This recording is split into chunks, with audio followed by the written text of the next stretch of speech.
Kabomba, magluto ka naman ng sinigang na baboy na adobo. Tapos mukbangin mo. First time ko to gagawin ah. Sige, tara. Ayan na yung mga recados natin. Yan. Tapos maggigisa lang tayo ng bawang sibuyas. Tapos pag brown na yung tsaka natin ilalagay yung karne. Tapos halu-haluin lang. Lagyan natin ng toyo. Tapos paminta. Tapos suka, konti lang. Tapos tatakpan natin. After nyan, lalagyan natin yan daw ng laurel. Tapos papakuluan natin ng 1.5 oras. Pag okay na, lalagyan natin ng tubig. Tapos isasabay na natin yung kamatis. Tapos labanos. Tapos yung sinigang mix, konti lang kasi may suka na eh. Tapos tatakpan natin ulit. Yan, malapit na maluto yan. Talong, okra, tapos yung siling green.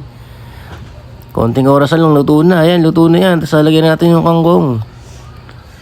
Okay na, luto na. Kain na. Yun mga kabomba, syempre meron tayo ditong kaning lamig. Kainin pa itong umaga.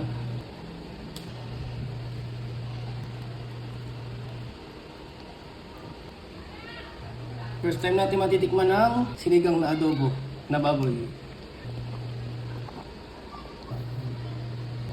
Uy! Pala.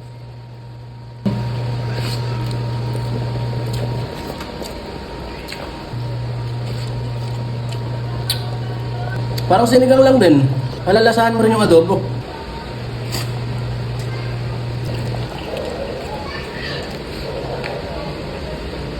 Grabe, nasa laman yung pagkalasa niyang adobo. Nasa laman pero sa sabaw wala.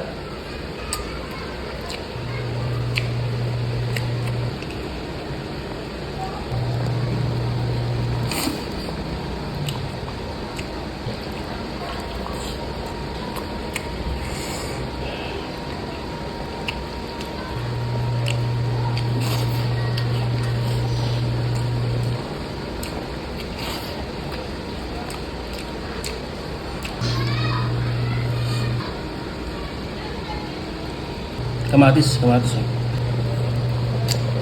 Yan.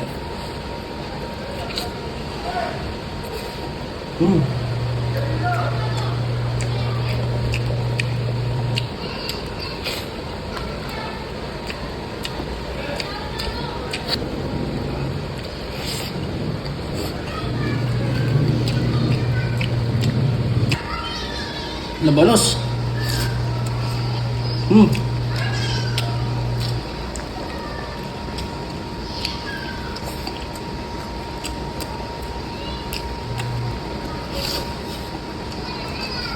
Hindi mo malalasahan na may adobo yung sinigang. Pero pag yung laman mismo, lasang-lasa mo yung adobo.